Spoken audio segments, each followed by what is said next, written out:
Teman-teman, kembali ke channel YouTubeku Pratama Mekantoro. Di video kali ini, mohon maaf ya kalau misalkan aku nggak bisa tampil di videonya, soalnya ya ada kesibukan, ada yang harus aku kerjain. Jadi mau nggak mau aku pakai voice note dulu aja. Tapi aku harapin sih teman-teman bisa menangkap semua informasi yang akan aku share ya. Terlebih hari ini kita akan membahas soal kehamilan di lobster air tawar. Sebelum materinya aku jelasin, jadi untuk teman-teman yang baru nonton channel YouTubeku, silahkan ketik like, subscribe, dan komen. Jangan lupa nyalain loncengnya buat kalian yang memang mau belajar soal budidaya lobster air tawar. Oke, kita mulai. Nah, gimana caranya jika lobster air tawar yang kita budidayakan sudah berbulan-bulan tapi tidak ada tidak kunjung kawin? Nah, ini juga banyak pembudidaya yang merasakan hal yang sama. Terus apakah dampaknya nanti sampai kayak gimana? Apa betinanya cocok atau betinanya nggak cocok dengan jantannya?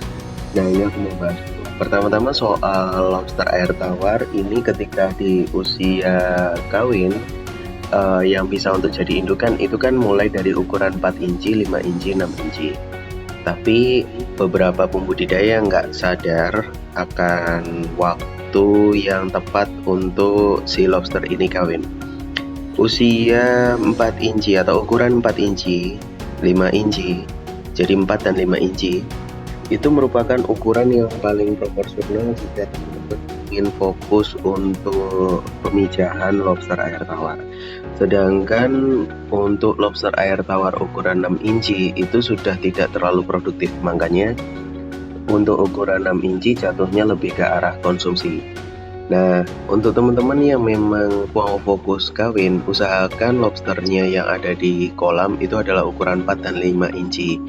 Kalau ukuran 4 dan 5 inci, aku jamin dia akan lebih produktif untuk kawin. Nah, gimana caranya si lobster ini supaya lebih cepat kawinnya? Teman-teman harus memberikan pakan yang organik sih sebenarnya. Kalau misalkan pakai pakan pelet, mereka lebih fokus untuk pembesaran saja, sedangkan untuk gairah untuk kawinnya juga nggak terlalu besar. Nah, pemberian pakan yang bisa lebih diintenskan lagi adalah soal pemberian pakan nabati, terutama kacang hijau dan kecambah. Nah, itu yang mungkin bisa lebih difokusin lagi. Dan ada beberapa bulan tertentu di mana si lobster ini memang untuk kawin ini puncak-puncaknya, yaitu adalah di musim pancaroba, di mana peralihan antara dua musim, antara musim siang antara musim kemarau dan musim penghujan. Jadi kurang lebih ada dua kali masa masa si lobster ini benar-benar produktif banget. Cuman memang kalau untuk ukuran 4 inci itu sebenarnya 1 tahun dia bisa bertelur hingga 4-5 kali aja. Jadi tolong benar-benar dipersiapkan untuk habitat yang ada di situ. Kedua, perbanyak shelter yang ada. Jadi jumlah shelter itu usahakan 1,5 dari populasi yang ada. Dan ukuran shelter itu usahakan shelter yang memang bisa dimasuki oleh minimal 2 lobster. Ya minimal ukuran 2,5 dim ke atas lah. Jadi itu sih yang bisa aku share ya ke kalian.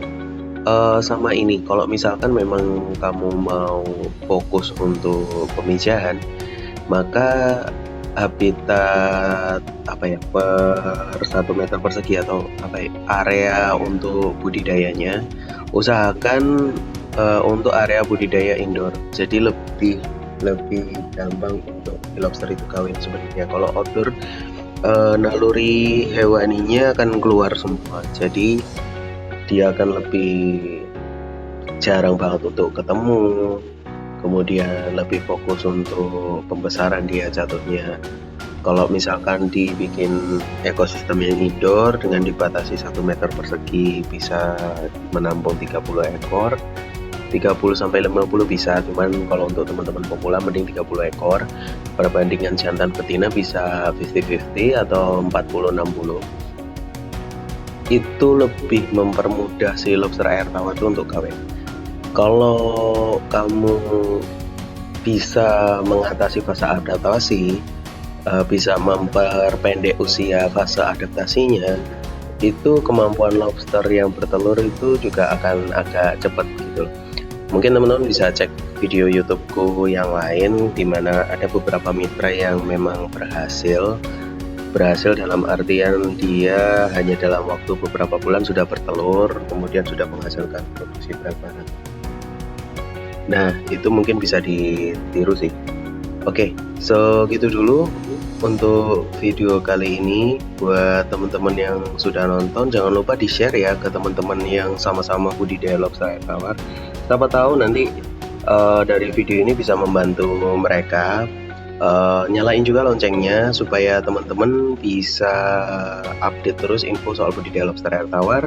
Sebisa mungkin aku akan upload sehari sekali. Kalau sehari sekali aku bisa bikin video format seperti ini. Jadi itu lebih simpel sih buat aku. Kalau ada yang tanya silakan ketik di kolom komentar ya. Nanti sebisa mungkin akan aku bahas. Thank you banget buat video kali ini, and see you next time. Bye.